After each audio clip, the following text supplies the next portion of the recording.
день мы с вами в гостях знакомитого человека, народного письменника Беларуси Ивана Яковлевича Науменки. Это человек, который сапраўды сцвердзіў, что книга открывает свет. Ён академик нашей Академии наук национальной, заслуженный деятель науки нашей республики, вице-президент Академии наук, але, конечно, самое главное для нас сегодня это то, что он народный письменник, хрестоматийный письменник, чьи творы выручают и дети с самых первых классов до опошних в нашей школе, и наши студенты ПДУ. Иван Яковлевич, вам слово. Людмила Дмитриевна. Дмитриевна на початку трохи мене перехвалила. Я був віце-президентом Академії наук. А тепер ні, тепер, правда, титул мій ще гучніший. Головний науковий супрацовник. Академии. Не академии, а Института литературы. Института литературы. Так вы, да, вы были директором этого института, теперь Да, головным науковым вице-президентом. и вице-президентом. Так. Да, теперь вот такая справа. Так что вице-президенты, які тепер працюють, можуть покрывдзіцца, тому що їх нікого не назвали, а бачите мене, які... Я просто посышел, тому что по-взрослому уже не...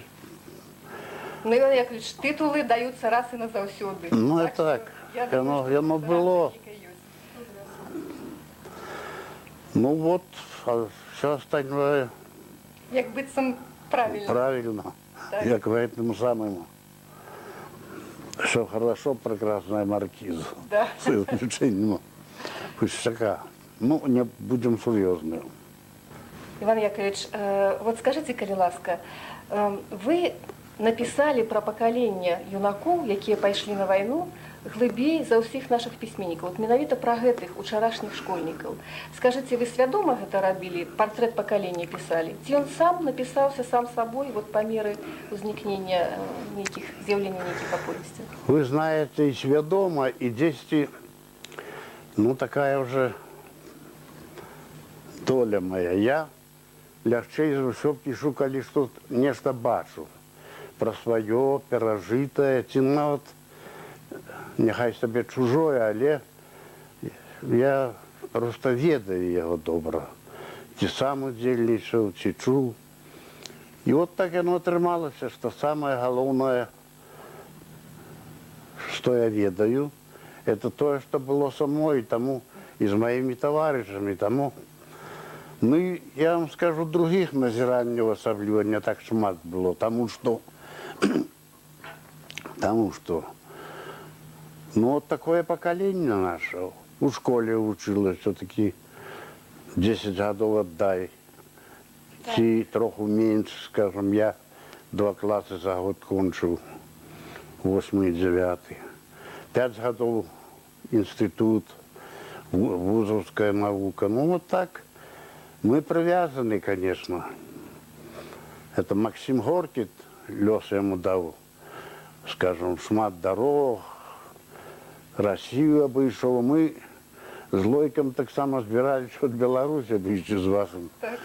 Мы поехали, даже нават трохи было злословие. Мовляв, обулися в лапці, повесили торбу.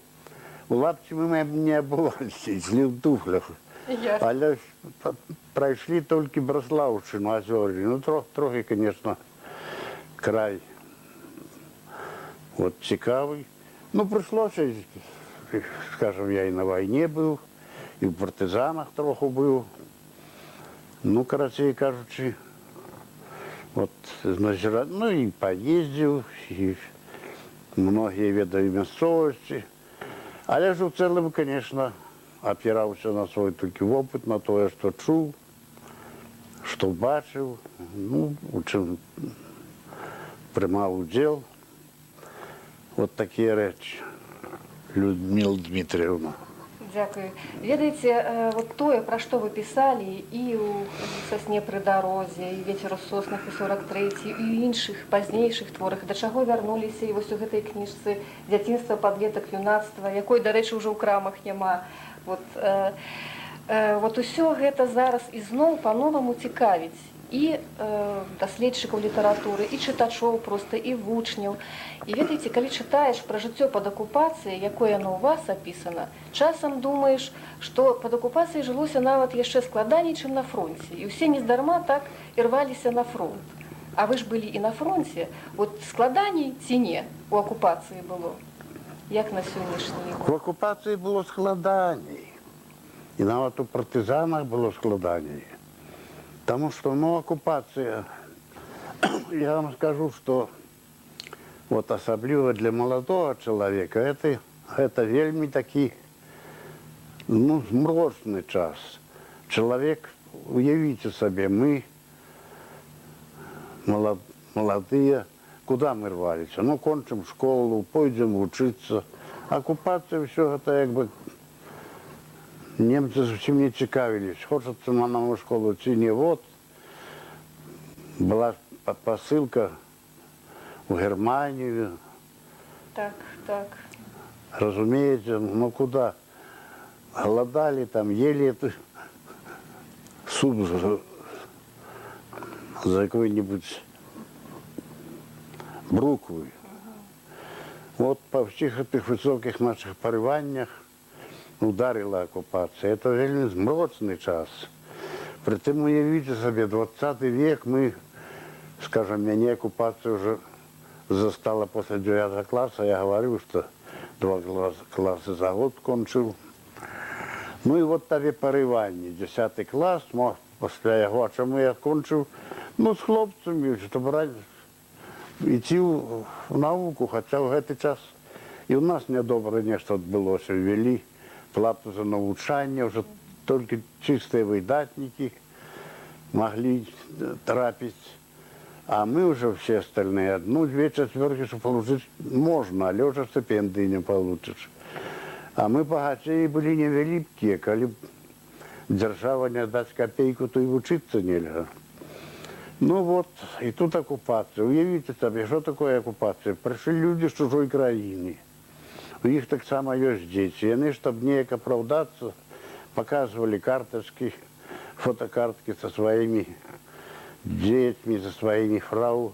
Але ж ти прийшов вже як у якості завойовника. Да ще німці, ті самі німці, які, скажем, дали нам Бетховена, музику, філософів славутих.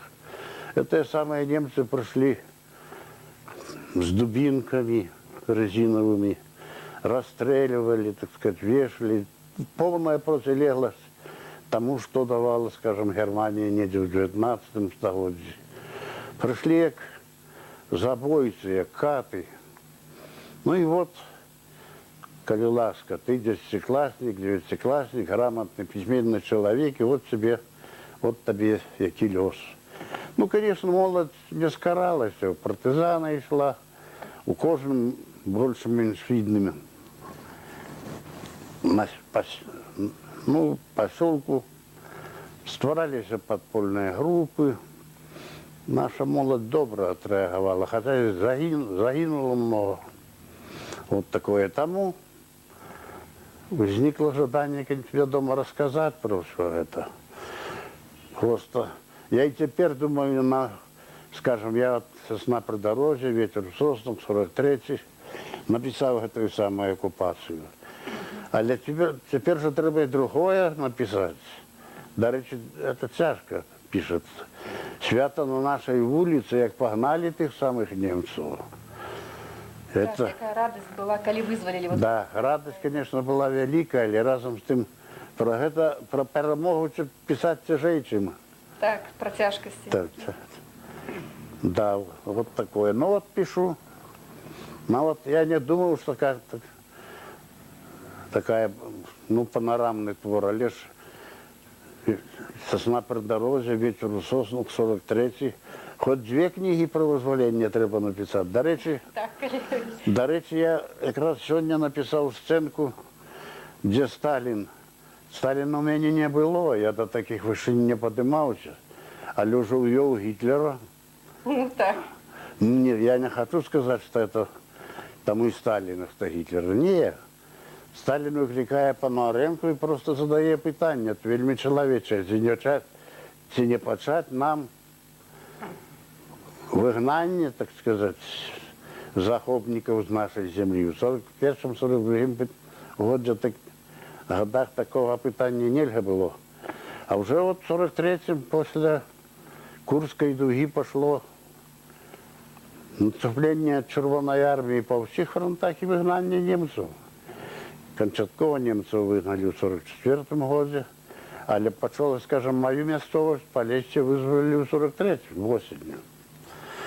Вот такое. И отцепиться от этого нельзя, потому что, ну, садись, пиши. А про что писать? Треба писать про то, что я ведаю, и про то, что в душі сидить.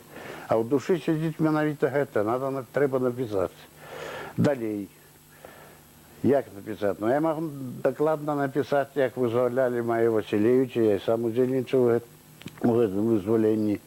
Але ж, вызволяли и Речицу, и Бранск, и Орел, я ж там не был. Найти треба форму, як показать. Ну, поэтому, але може нечто зроблю. Ну, конечно, я упевнена, что это атрымаецца.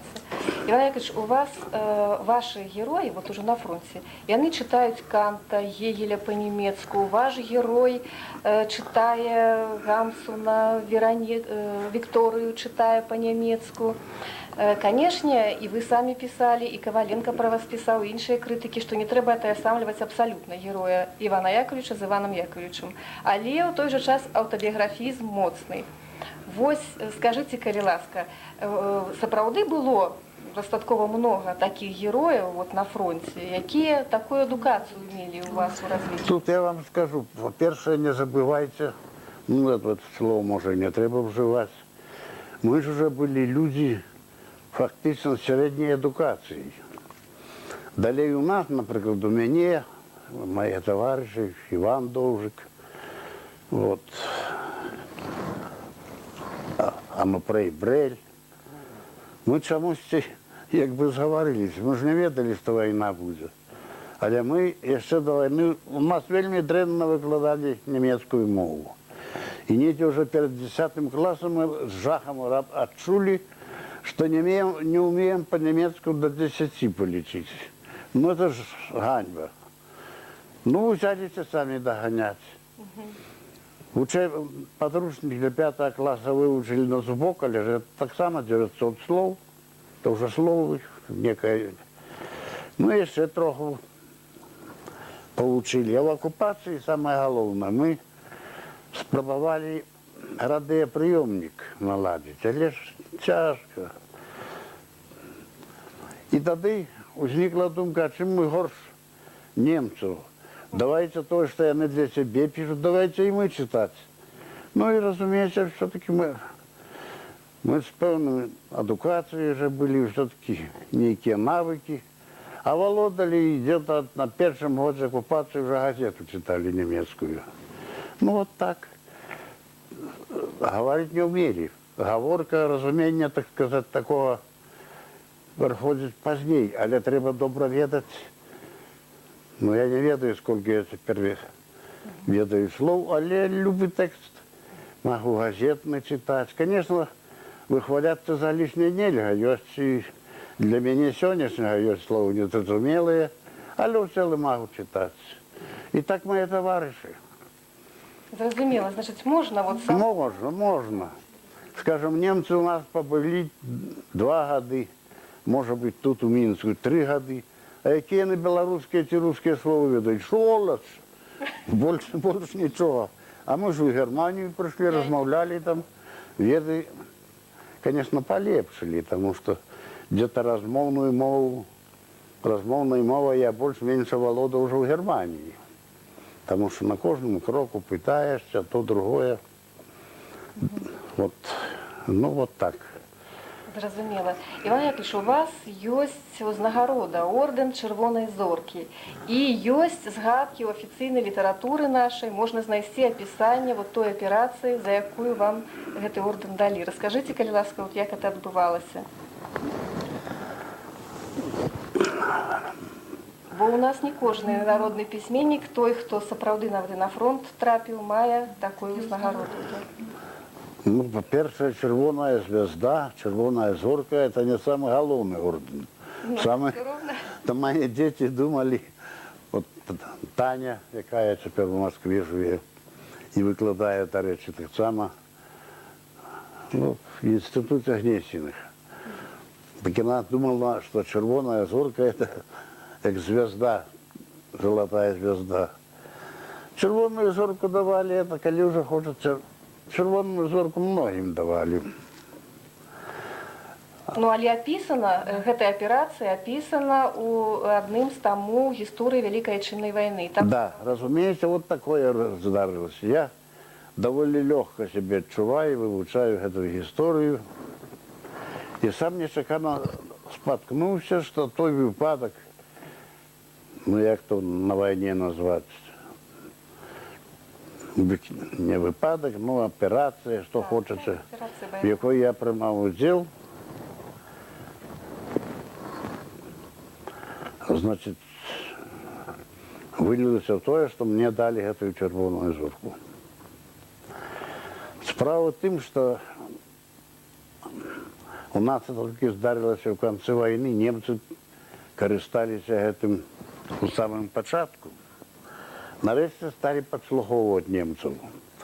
Это не так складано, скажем, але на першому часі это было вельми, ну, в сторону, в бок немецкой, скажем, ну, есть такая понятие передовая линия, протягивают, это называется усы, протягивают такие дроты, ну, и лежит там от этой передовой метров за 100-200, аппарат весь называется УСП, расшифровать я не могу.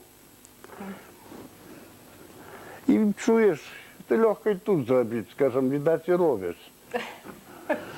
Вот где-нибудь на балконе раскинуть эти дроты, и то, что мы с вами вот тут говорим, это можно легко слухать. Есть и другие всякие, ну, подслуховуючие аппараты, але вот такое. Але уявите себе, что это холод, зима. Попробуй полежать где-нибудь в этих бодылях, лазей. Да и коли чуешь роту, там, он, что давали вам на вечеру, то и паралич, а мы, наш, не вельми ж добре быває накормлений, чуємо тільки, як у животі бурчить, значить. А потом, кто приехал с отпочинку, Урлову, тоже питає, значит, докладно, что я, что як жонка. Вот такие звестки. Тому у нас був хлопець, який кончив технікум сувязі, не зрозумів. Тому, зрештою, мы наткнулись на решение другое. Это подземные кабели. Немцы не знищали, да для нас не важно было, что знищали. Мы наткнулись, что можно кабели прослухать. Так это ж лепей, сидишь в теплом покое, пристосовались. И обзор не то, что рота это, что вам давали есть. А чуєш навіть перемови штабов, що інше, притом спокійно. І от один раз ми почали давати ці звістки, притом у штаб армії передавали, ми армійська група були, 21-й армії. Ну, що-небудь цікаве зловиш, зараз на мотоцикл хлопець їде і, значить, завозять у штаб армії. Ну, там зацікавилися. Куліни вже такі доки. Одразу приїхало 34 полковники нас перевіряти. Проверка одразу. Да, да. Ну, а як? Ми, гітара була, положили на гітару це своє, значить. Наушники те. Ну, это, наушники. Ну, на гітарі чувати. Полковники, значить, самі вони не бачили того, а ми як, що вони говорять, ну, коли ласка, у нас було там чоловік 6 таких. Ну, говорят, а бывает, что и писать можно.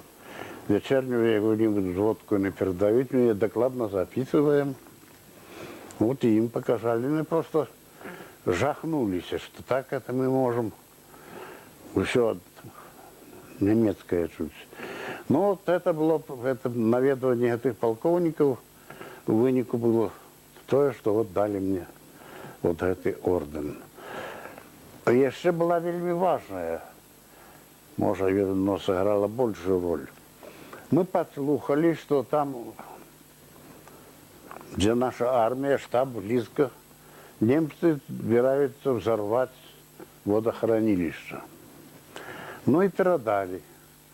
Ну и сапраўды не взорвали, але ж, как наши были там. Это Нейса, Нижнелужицкая. Вот. Так.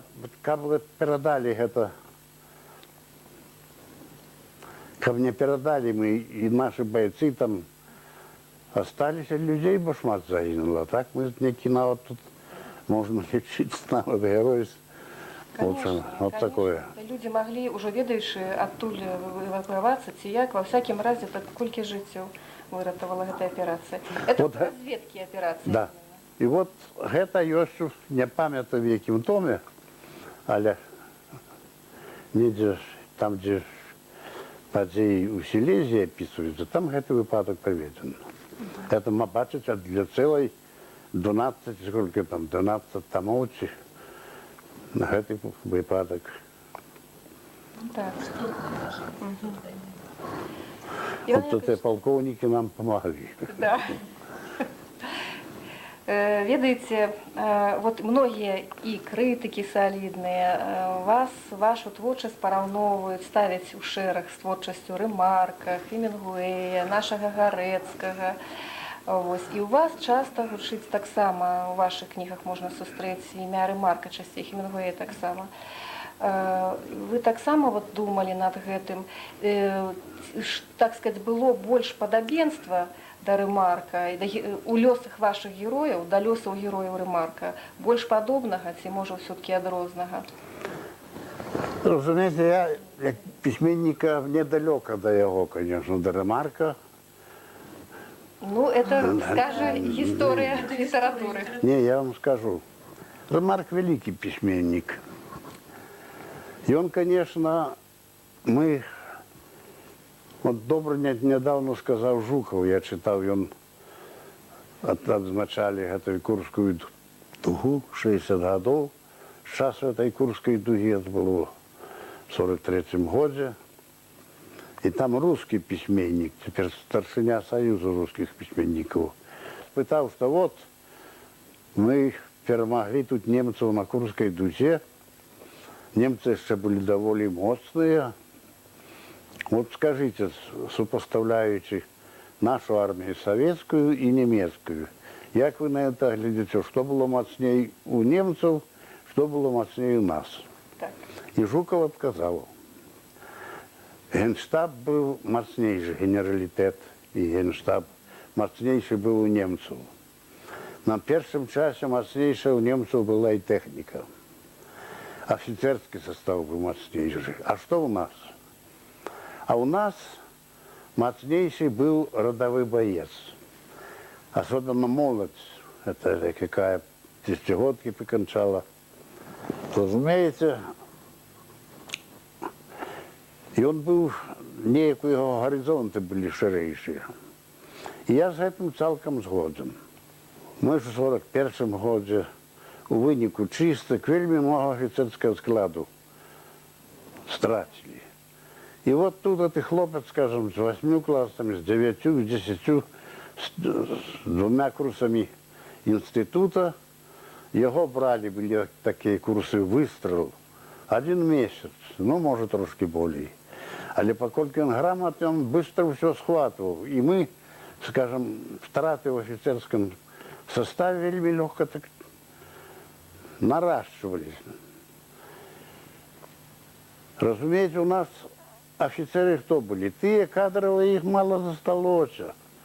А вот эти хлопцы с 9 классами, з двома курсами інституту, і вони доходили по званню до полковників. Вот такий кадровий состав. Ну і, звісно, хлопці гэтай були грамотні. Я сам пам'ятаю, значить, у полку офіцер розвідки називався, ПНШ 4, помощник начальника штаба. Так он карты не умел. Ну, кончил, кажется, 6 классов, он был капитан. А я дошел только до старшины. Ну, я не хочу хвалиться, но сводку складал, все это, потому что, ну, все-таки эдукация, средняя, так сказать, амаль. И вот так, разумеется, конечно, наши бойцы, особливо грамотные, письменные, и они свою задачу, навіть воєнну задачу, розуміли і виконували лепше. Ну, але ж рядових більше, ніж офіцерів, розумієте, що ж рядові, і коли він такий. От Жуков сказав, да не тільки Жуков, був другий, так він ще локальний сказав. Так само спочатку, ну, Жуков не був на Заході, а Гайти спочатку поїхав на Захід, потім вернувся, як же його. Він ввогуле сказав, тут у нас у Мінську виступав, що війну виграв 10-класник. От вам. Зрозуміло. Да. А от у вас написано, особливо от у юнацтва, книзі «Оповісті юнацтва» і «Падлеток дзяцінства», описано, колькі на вачах гэтых школьнікаў, дзяцей, потым падлеткаў, юнакоў, колькі цяжкага было ўсяго. І ўсё гэта у вас написано, што яно нейкім чынам закранала іх унутраны свет. І ўсё ж такі яны былі вот такімі ідэалістамі, такімі адданымі сваёй радзіне. Но они были романтики, а романтика это то самое, что идеалист. Рвались в життя, рвались, скажем, в технікуми, вищі навчальні установи. Ну, не будем же таиться, советская влада широко отчинила двери. И всю, по сутности, интеллигенцию, якую мы маем, это при советской владе она выхована. Вот такие речи. Так что, и оно было, конечно, романтичное поколение, это было в некой мере поколение, конечно, идеалистов. Вот. Але яны рваліся ўжо, это ідэалісты. Вот мы бачым, все наши выкладчики, все, что есть, все это вот с близких до нас, с близкого до нас поколения. Відаць, ідэалізм лепш, чым прагматызм все-таки. Ну, прагматызм. Яны не прагматики были. Некоторые, аж ведаю, нават мороженого не каштовали в армии, на фронт. То же самое про дзяўчат. Так. От, Іван Яковлевич, наші письменники белорусские вельми часто як бы боятся, мне здаецца, тэмы кахання. І рэдка хто так ужо шмат аддае ўвагі гэтай тэме. А у вас, вот вы гэтага не баіцеся, у вас у самых нейкіх цяжкіх умовах, чым і прыцягваюць ваши кнігі, асабліва вот нашу моладзь, заўсёды ёсць месца вот гэтаму пачуццю. Ну, это хлопцы, па-першае, і дзяўчаты таксама. Яны былі книжниками, яны начиталіся шмат той самой французской литературы, где это на кожным кроку. Ну и где-то по-рыцарску разумели справу кохання. Маўляў, я вот здзейсню нешта ў жыцці, там, інстытут кончу, а яна ўжо, так сказать, дзяўчына каханая, ну, ухваліць усё гэта. Карацей, кажу, вот, як каханне як нейкі рыцарскі абавязак, доўг. Ну и так вот, конечно, не заўсёды это получалось. Теперь мне цяжко, вот теперь я гляжу на гэта, як вы кажаце, прагматызм. Не, это жылі ж все гэтыя юнакі і дзяўчаты. Добра, что могли купить какую-нибудь, ну, курточку, ці що так. Мы жили в той час, коли все это было тяжко здобыть. Где тут уже прагматиком быть? И сидели эти хлопцы и девчаты по интернатах. Карацей, кажучи, нічого доброго вони не бачили. А от были люди так с великим духовным наполнением. Я же говорю, идеалисты, романтики.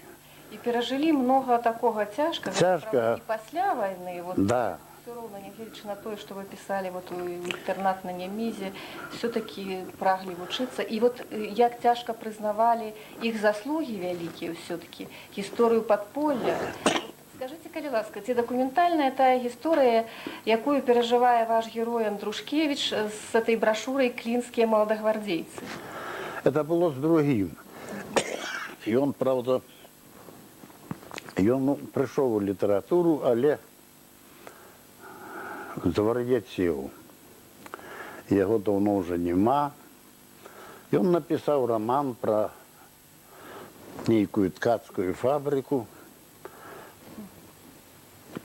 Фильм был, и уже позднейшее выскалялись, что головная идея фильма «Не треба красти казенных ниток».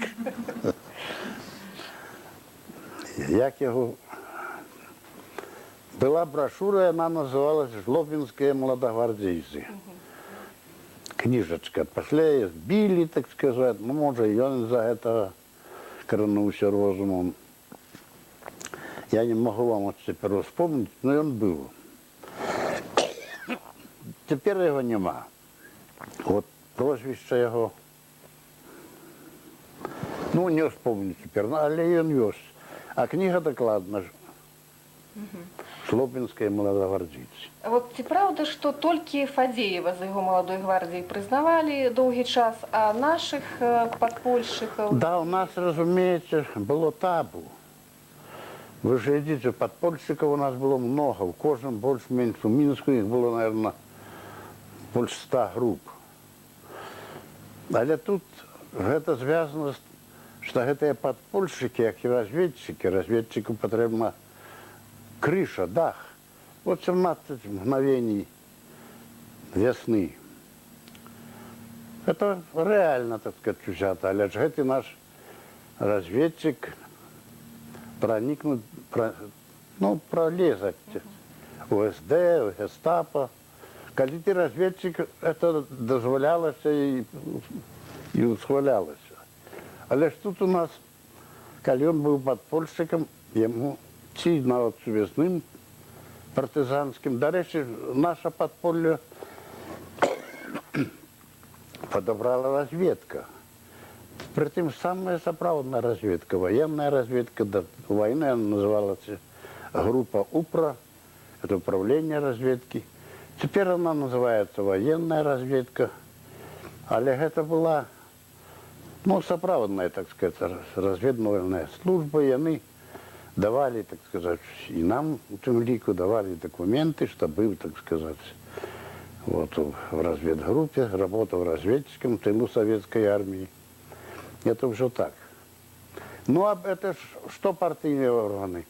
Их же бедных расколошматили еще перед войной. Сколько этих секретарей райкомов сидело, значит, мы просто боялись, что тут уже такая атмосфера была. Поэтому не одразу. Потом признали все эти группы, нигде не делись.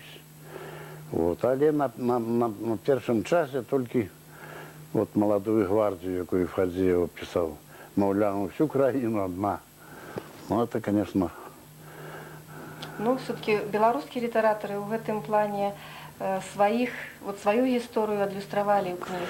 Ну, увогуле, я вам скажу, белорусским хлопцам, а что значной мер украинским. Мы ж приграничные, мы войну узнали одразу. Ну вот, наши хлопцы еще трапили. Вот под Орол, под Белгород, дошли. Ну вот под Сталинград, тут у центре России. Были, короче, кажучи, ну, наши краины, покольки были приграничные, они смак войны отчули ранее, чем... Не треба этим хвалиться, конечно, але ж это так. Іван Яковлевич, а калі вы з войскам трапілі за мяжу так далёка, розныя краіны паглядзелі, не было у вас такой думкі, што вот у іх так усё добра, лепш, чым у нас? Вот у нас усё дрэнна, у іх все добра. Не. Не было? Конечно, в бытовым плане, в інших випадках это было. Но Польша была такая самая, как мы, древляная, раскираченная, такое самое. Но Германия, так сказать, больше такая аккуратная. Але ж мы другое бачили. При всім тим, що у нас, може бути, быт не так видатно був наладжений, ми бачили, що вони, ну як це кажуть по-русски, крохоборствують. От один час у нас у Германії не було курива. Ну, але ми набрали там цукровая фабрика была. Набрали это цукру. Я памятаю, незадоволен был. Я per килограмме 2 запер немцы. Это цукру нам не дало 3 сигареты. Недя, выразив свое незадоволение, она подумала и добавила мне еще одну. Вот крохоборство. Вот такое, разумеется, и они все не так, как у нас. Дойдуть навіть чужі чоловіки, мої шклянку горілки нальють, все інше. Там немає того ніякого. Сапраўды, вот ваш герой такі пазнавальны, па ім можна пазнаць і беларуса, і наш характар неяк пазнаць. І вот ведаеце, акрамя вот гэтага рамантызму, сапраўды летуценнасці, такой душэўнай адкрытасці і ранімасці, ён яшчэ вельмі працавіты і цягавіты. І вось ваш герой можа ў навушніках, разведчык, сядзець, падслухоўваць немцаў 14-16 гадзін у суткі. Ці застаўся беларус вот таким моцным, все-таки станоўчым, як бы? Да, я вам скажу, вот мы пришли, переживши оккупацию, пришли в Германию, але наши не займались, они рукоприкладством. Были, я вам скажу, я написал, что нигде не друковал, але есть. Мы стояли, это Пястовская земля, значит, старая польская территория, захопленная немцами давно уже. И они переварили, и там уже поляки, это поляки, они уже не обрусили, а не вечились. И вот як мы кончилась война, несли там службу гарнизонную месяца 3, а потом выезжали. И что здарилось? Начальство, конечно, ведало трохи і побаивалось, щоб не здарилося, ну, чого-небудь такого виключного. А воно здарилося. На першому ми на машинах, полк сувязі, завжди немає транспорту. На машинах виїжджали. І от виявляється собі, уїжджаємо, где-то один вечір, прицемок, і тут половина женщин з этого городка йде, і жінчин бальзаковського зросту, і дівчат привалили до этих машин. І не соромяться, плачуть. Я так подумав, а справді, а що їм світило? Хроніка, кінохроніка показувала їх, значить, як тут сказати, мужі, господарі марширують. Вони ж своєї жіночої одинокості проводили цей час. І поэтому ніякого сорому от проводить весь жіночий склад городка, прийшов проводити. Перенесли на ночь, еще больше на то, ночью никто не бачится. Так. Вот такое. Вот так кончаются войны, так сказать. Вот. Так, и вы вот про это написали, а у нас же вельми мало. Я, по-моему, вот Бондаров написал, нечто такое каханье вот нашего солдата, да, и немецкая девчина. Это правда, оказывается, была и у таких? Ну, конечно, ну что ж вы, житье есть житье. Война почалась в 1939 году, в 1945 это ей уже было 6 годов войны. Но это и сидели. Ну что же им робить? При Гитлере это не зробишь. Там были наши люди, лишь за совесть иностранцам, иноземцам. Там моцно карали. Это правда. Так. Іван Яковлевич, ви прийшли у нашу літературу поруч з многімі письменниками, з цілим шерагом наших письменників, які так само писали, здавалося б, про той же самий період, на ті ж самі теми. Але кожен зостався індивідуальністю. А як у вас складывалися відносини з письменниками свого покоління? З ким ви сябруєте, може бути, з ким більше сябравали, з ким менш, цікаво? Ну, мне не пришлось делить с кем-нибудь славу. Мне як так довольно так мирно было. Вот теперь, скажем, я не хочу прозвищ называть. Это ж пойдет по всей нашей краине. Так. Але, скажем, вот один помер и покинул дзённик. Ну, на его налетели, на что в тем дзённику. А он, видать, перед смертью треба всем даровать. А он наоборот, так сказать, десь, ну, отчув себе покрывдженными. Той такі, гетак такі, это ж. І тим більше редактори, не треба такое друкувати. Це справді, що ж ти вже там не взвисишся. Ну, може бути,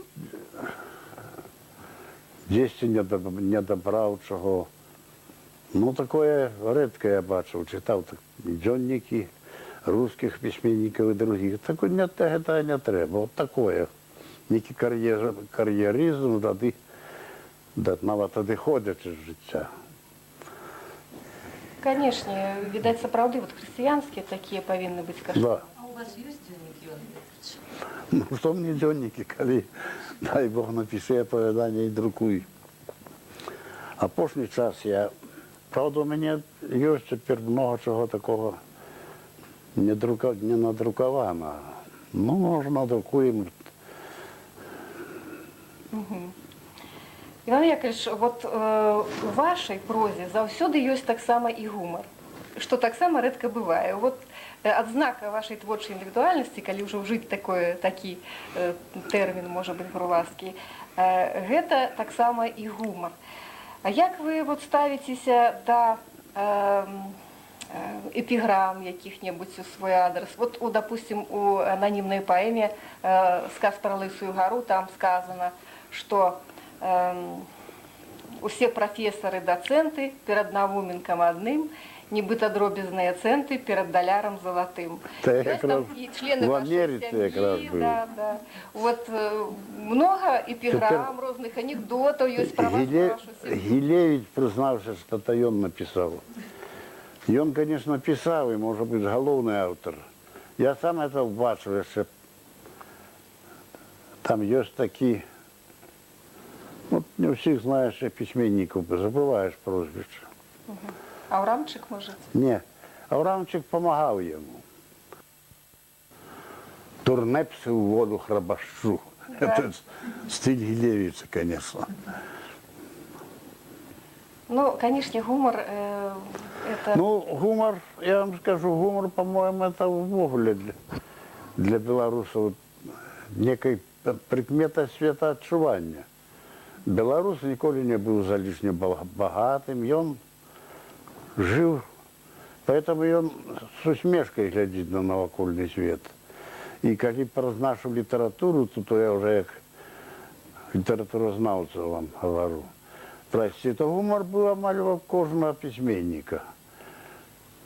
Вот берите вы от наших анонимных этих поэм, про Здуніна Марцинкевича, Богушевича, идите далее, Купала, Колоса. Купала поэт высокий, романтик, а так само не мог обойтися без гумору. Возьмите Павлинку нашу, вся построена на этих. Вот. І, до речі, такої комедії ніхто другий в Білорусі не написав, не здолів написати. Пан Биковський тут, гумор буває, ну, це трошки знешне.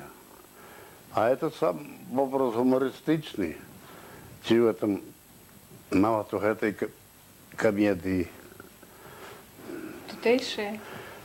Тутейшие, да. Микита Зносок.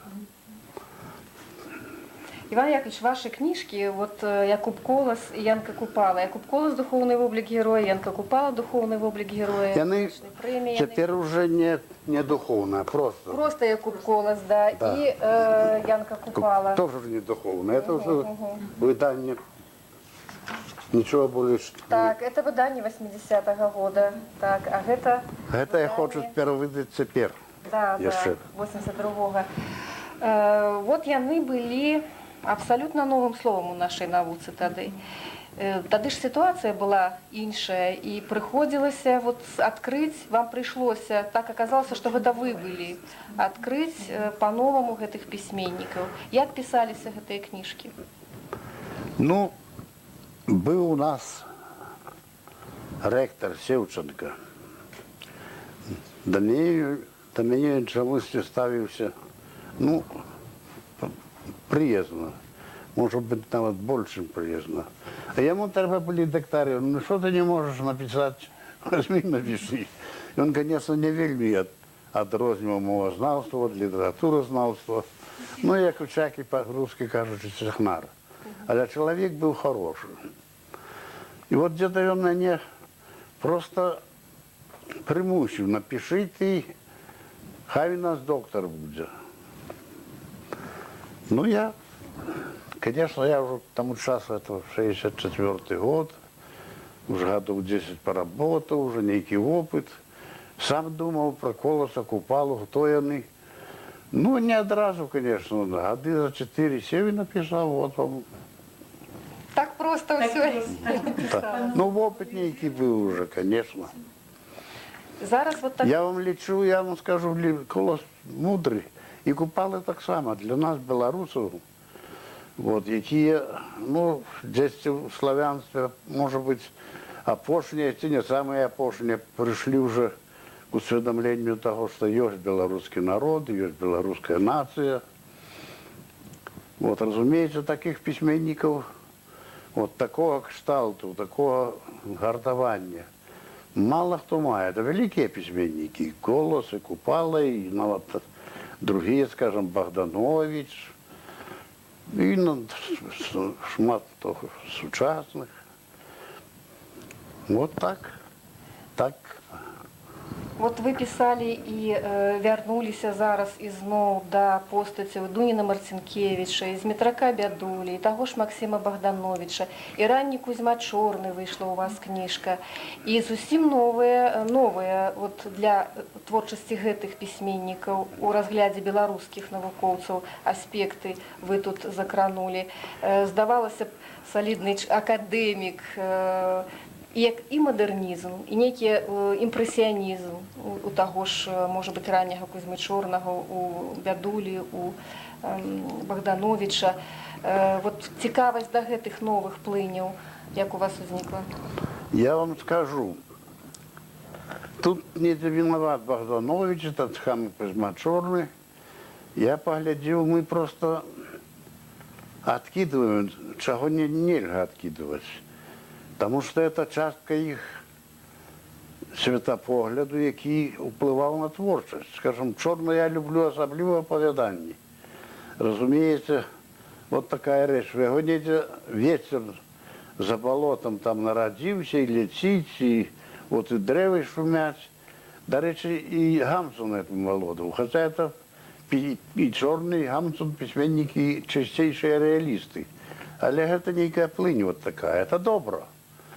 Ну что писать только то, что человек складанный и свет складанный, так сказать, варто хоть троху в этом напрамку. Вот у Чорного это ветер, який летить и несе пахи, все інше. Это же расширение, так сказать, диапазону бачення письменника. Хотя навіть другий раз он бывает, той самый Кузьма Чорний, навіть залишнє, так сказать, дробезно-предметним, вот такое. Тут ніяка, это от наші тепер і диссертація, особливо на вашому совете. Да, вы як член вучонага савета па абароне дысертацый, Да. кандыдацкіх і доктарскіх таксама шмат і кіраўнік вучонага савета ў акадэміі па абароне дысертацыі. Мы трошки модернизм не зусім так охотно пускаем, як ваш совет. Лойку я не хочу, это мой товарищ и сябра, але ён, ну, больш добродушны такі, да. Ну, у ваших працах таксама, бачыце, пра мадэрнізм сказано. Да, ну, няхай, модернизм, самое злостное имя-то светопоглядная рэч. Свет нічога не варты, мы до этого не дайшлі, ніколі не дайдзём. Іван Яковлевич, у вас шмат і кніг для дзяцей, якія ўваходзяць у школьную праграму. Па сутнасці, наша школьная праграма, акрамя твораў вот «Бядулі», «Дубоўкі», яна абапіраецца на вашы кнігі. І вот «Вайна каля цітавай копанкі», і асабліва зараз «Дзяцінства», «Падлетак», і «Пераломны ўзрост», выдатная аповесць. І многа ў школьнай праграме аповесцей вот гэтых юнацкіх, «Дзе вайна» і «Каханне». Скажите, а вы сами вот у школьной программе, что б на першие позиции со своих творов вылучили, что вы хотели, как дети вывучали найперш? Так что? Ну вот, по-моему, давно пришла «Война каля копанки». Да. А так, ну, нехай берут, что хотят. Я был в этом совете по подручниках. А же яны загадзя не рассылали все свои пропановы, а придешь, тады зачитают. Ну, то есть можно погодиться с тем, ці мусим погодиться с тем, что уже есть, что уже уведено в программы. да. Так. Скажите, калі ласка, як вы ставіцеся до такой думкі, што ўжо не ў школьным, можа быць, але ў выкладанні літаратуры ў ВНУ трэба неяк так больш падрабязна гаварыць пра пісьменніка як асобу, пра яго асабістае, нават прыватнае жыццё. Калі мы пра Байрона, допустим, ведаем, ці пра Пушкіна, ўсіх там яго нават інтымнае нейкае жыццё. Пра беларускіх пісьменнікаў мы ведаем вельмі мала. Абсолютно правильно, потому что калі ведаеш пісьменніка так з гэтага інтымнага боку, больш разумееш яго творы. Ну, скажем, Кузьма Чорны. Я ще не тільки ранній Кузьма Чорны написав. Ще буде книжка Кузьма Чорны об'ємістая. От ён разом, ще другий письменник есть, поехали в Слуцк, город, близкий к Кузьму Чорному. И познакомились с девчатами. Вот мы нигде не... Я напишу. Так, вот сапраўды, мы ж пра Пушкіна ўсё Да. ведаем, а пра Кузьму Чорны Чорнага Пушкін абсалютна так само закрыты быў для нас романтик. чалавек, да. Так само был романтик. И вот этот письменник, по-моему, яны з Єзепом Пушчем ездили. Выбрал себе девчину, якая за Пушчем поехала у ссылку, як жонки декабристов. А Чорного обедать водил ее в ресторанах тут у Мінску. Так, Вельми хутко знайшла собі коханка. так. Я не ведаю, чи живе яна, може прозвище не називати. Може, не будемо. Але сапраўды вот было б цікава ведаць пра нашых пісьменнікаў як мага больш. Чорний написав, это ёсць. Яго это пачуць. Там цыганка, но она некая цыганка. Это была, ну, наша, Прототип наша беларуская. наша белорусская. И он написал. Ну, написал докладно, так что... Ну, это был так само великий письменник. Психологии ведал. Іван Яковлевич, а якія часы вот у нашым саюзе пісьменнікаў беларускім, на ваш погляд, такія, можа быць, плённыя, цікавыя у жыцці нашага саюза пісьменнікаў? Ну, я, видать, не откажу докладно на ваш. Ну, для вас асабіста просто, можа быць, больш яркія і цікавыя, да, часы, калі было нешта, можа быць, значнае, паваротнае, чаму вы былі сведкам? Таму што складаныя часы нараджаюць вялікіх асоб, усё-такі значных асоб, яркіх асоб, з якімі мы звязваем гісторыю літаратуры. Ну, вот гэтыя пісьменнікі старэйшага пакалення, якія яны былі, конечно, цікавыя. Я не хочу сказаць, што яны ўжо апякаваліся малодшымі, залічна малодшымі братамі, ім часу не было. Але, разумееце, яны былі больш-менш прынцыповымі. У всяком выпадку нельга было чакаць ад таго Меляжа, ці ад таго Брыля. Вот. Што яны дзе-то хістануліся, дзе-то былі непрынцыповымі. Вот такія, так сказать, рэчы. Ну, так. Шумім, брат, это было заўсёды. Что для вас Гомельщина? А? Что для вас, Иван Яковлевич, Гомельщина? Ваша малая родима. Вот, И моя. Вы отчуваете себе минчанином, або все-таки жихаром Гомельщины? Не, все-таки не столько Гомельщины, колькі это уже Полесье. Полесье. Ну, вы знаете, я не увабраў у душу Мінска. Хаця яшчэ пра Мінск я нічога не напісаў, відаць, у бліжэйшым спаўсягу не напішу. Але Мінск хорошы горад, і мясцовасць хорошая, розная, і лясы не горшыя, чым у нас на Полессі. Так што пераключымся.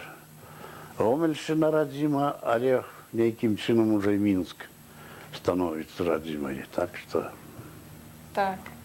Іван Яковлевич, вот у вас цудоўна апісана ў дзяцінстве і ў ранейшых творах, колькі для дзіцяці значыць прырода, лес, вот гэтыя Страшэнна птушкі, грыбы, колькі у вас вот сапраўды гэтых пейзажаў розных, гэтага жаўталісця, усяго вот такога прыроднага.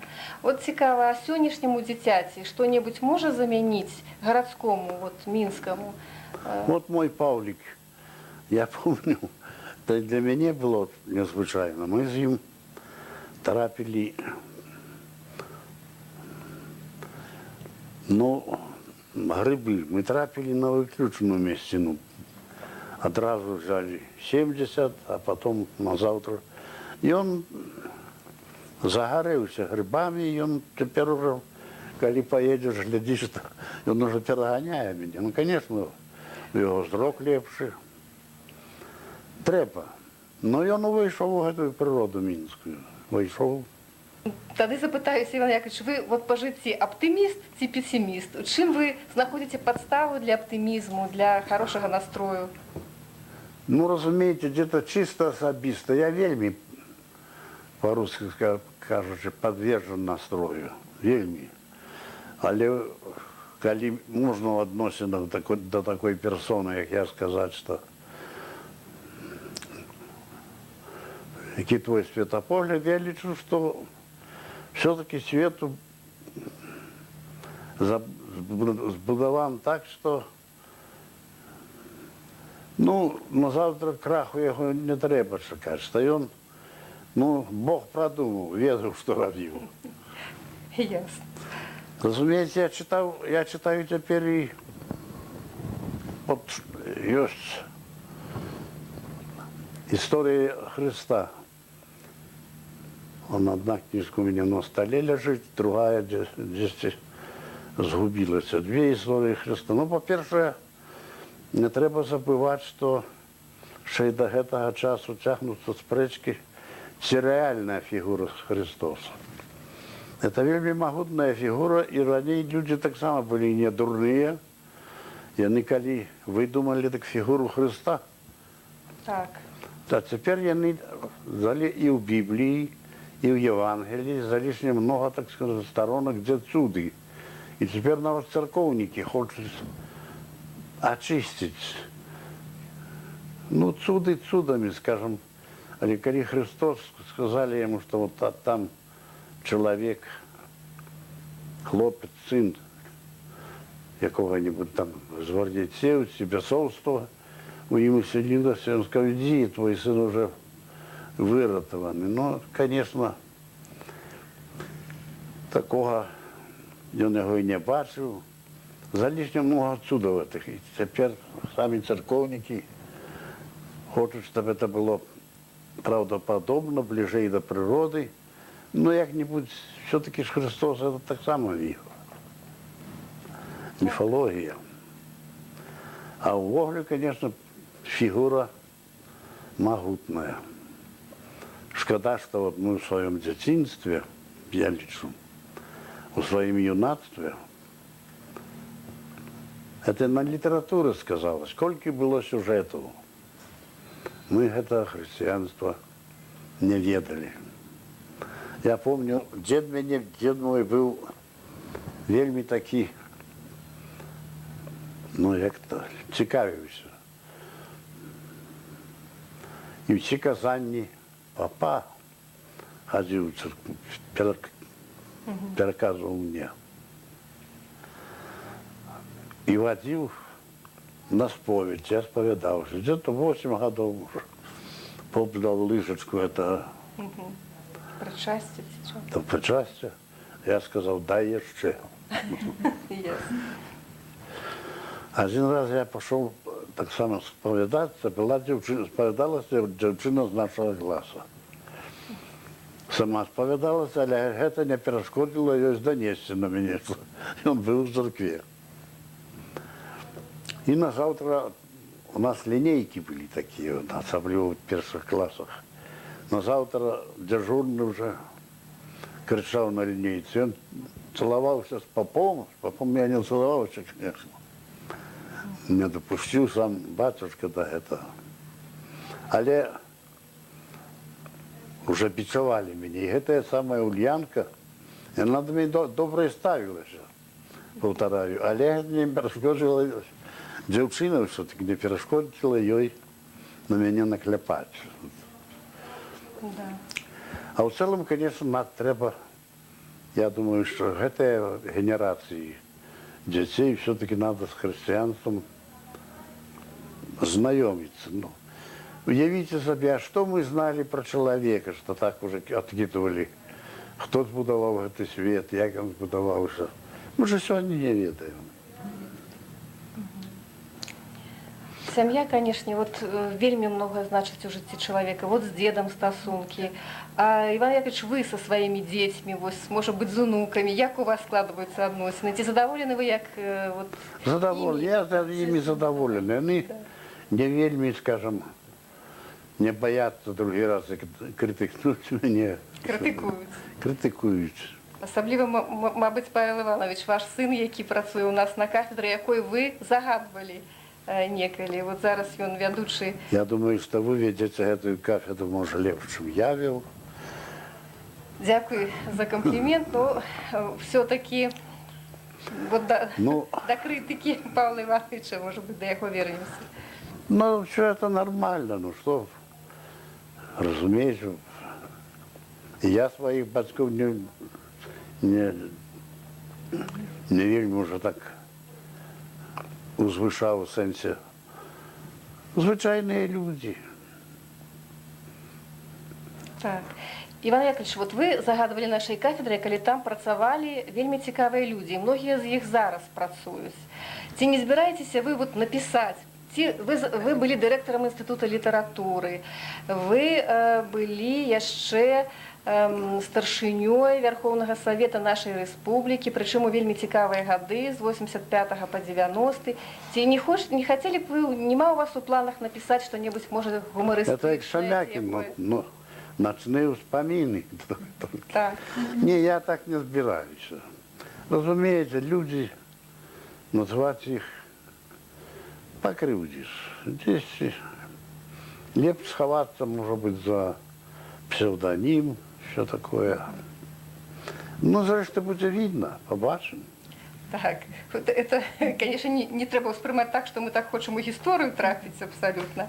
Але сапраўды з цікавасцю проста ўсё гэта чытаецца.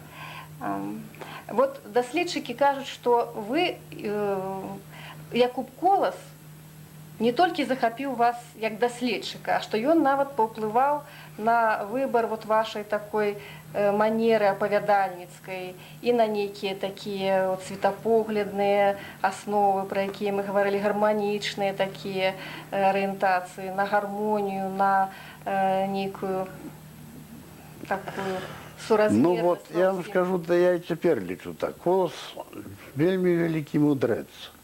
И здесь мы свой обовязок перед ним не виконали. Возьмите ту новую землю, Симона Музику, трилогию на розстанях. Разумеется, ему все дадено. И разом с ним он мыслитель.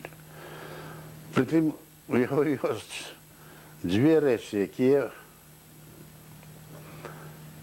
про які ми мало говоримо. По-перше, він був пастушком і довгий час, значить, лежав на землі. І ні один письменник не має стільки характеристик от всіх цих кузурок малих, жуков, як Колос. Колос бачив і там, казки життя з цього виросли. По-другому, він був великий дипломат і мудрець. Хто, скажімо, визволив наставників, які приймали уділ в нелегальному з'їзді наставників. Повикидали всіх з праці, не ходили, як самі себе називали, огризки. Що зробив Колос?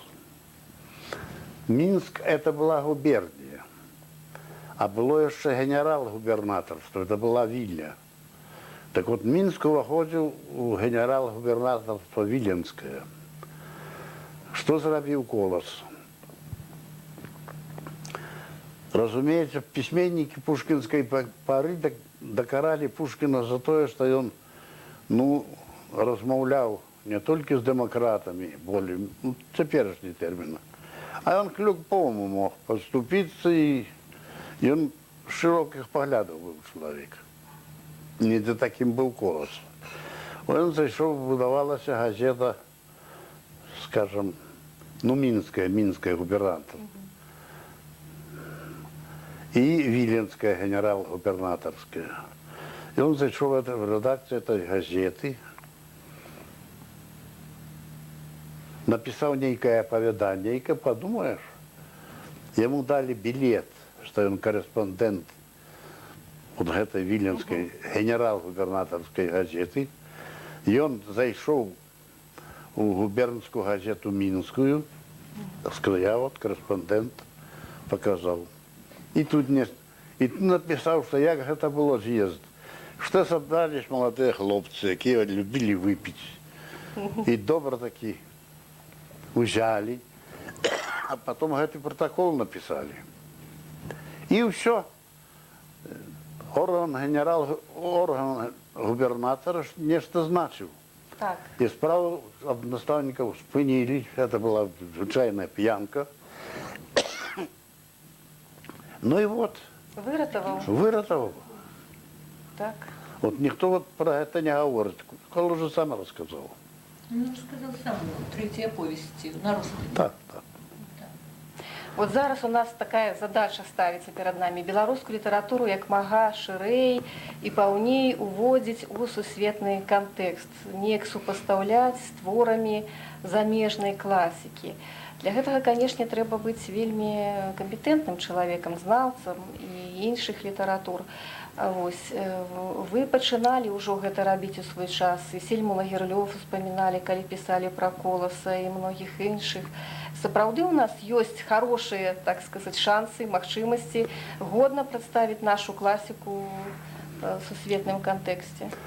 Я вот недавно зноў прозвішча забыў. У Брэсце ён, выкладчык з Брэста, пераехаў в Америку.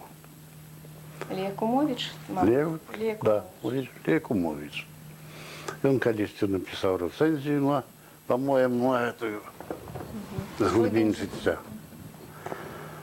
Я надрукаваў у Ліме, я не был у Сталинграде, но на войне, у час войны не был. Написал Сталинград, як я бачу. Знову ж сиходячи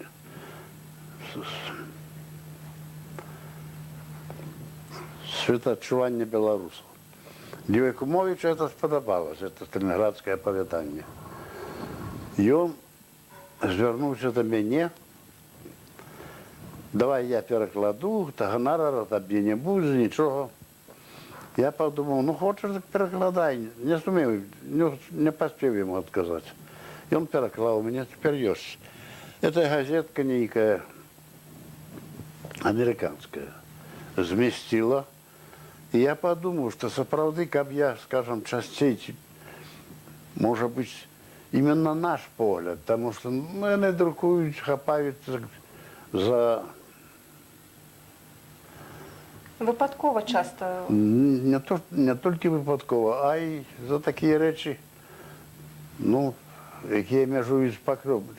Що дренно, так от коли ласка. Кон'юнктурне. Але ж Америка сама удзельничала в війні проти Германії.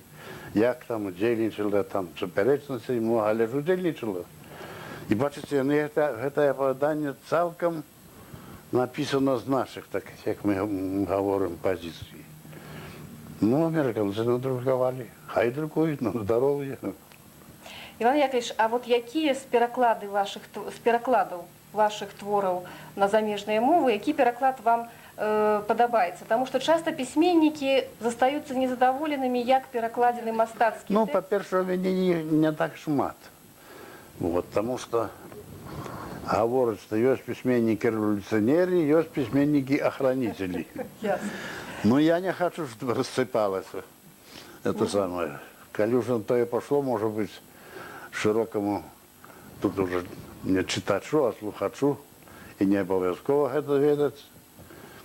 Но я лечу, что всякая революция, так же, как война, лев древний мир, чем это доброе, многое меняет. Ну вот так. И поэтому до всяких этих особливо крутых перемен.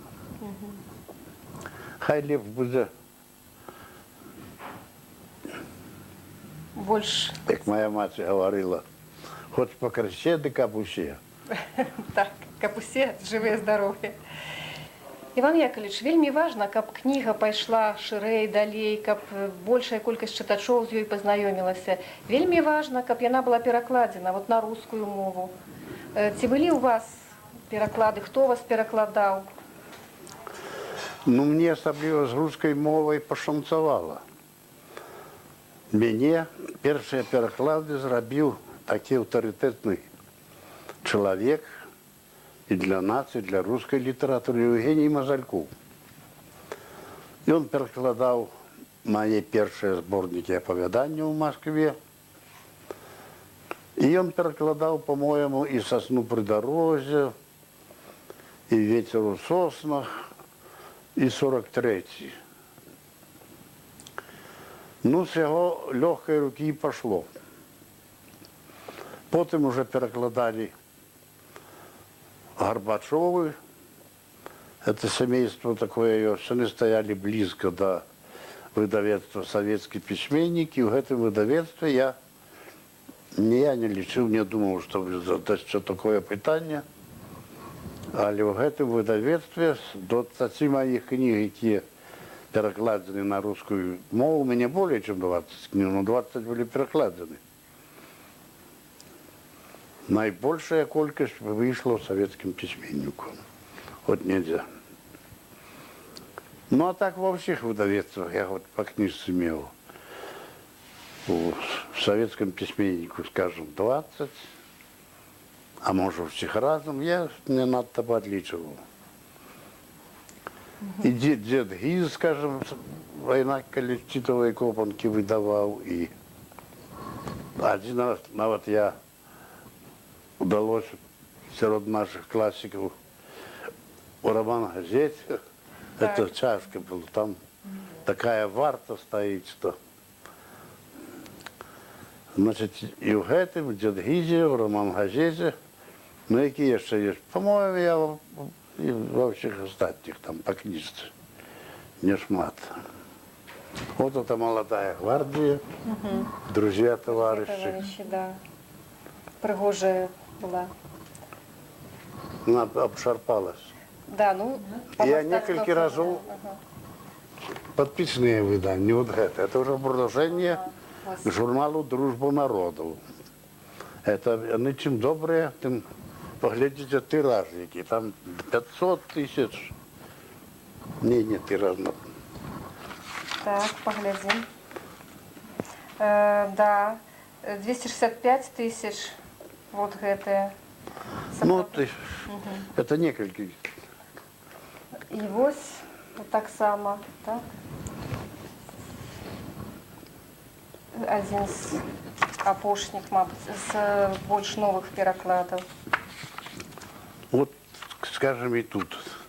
И книжка полкилограмма с килограмм.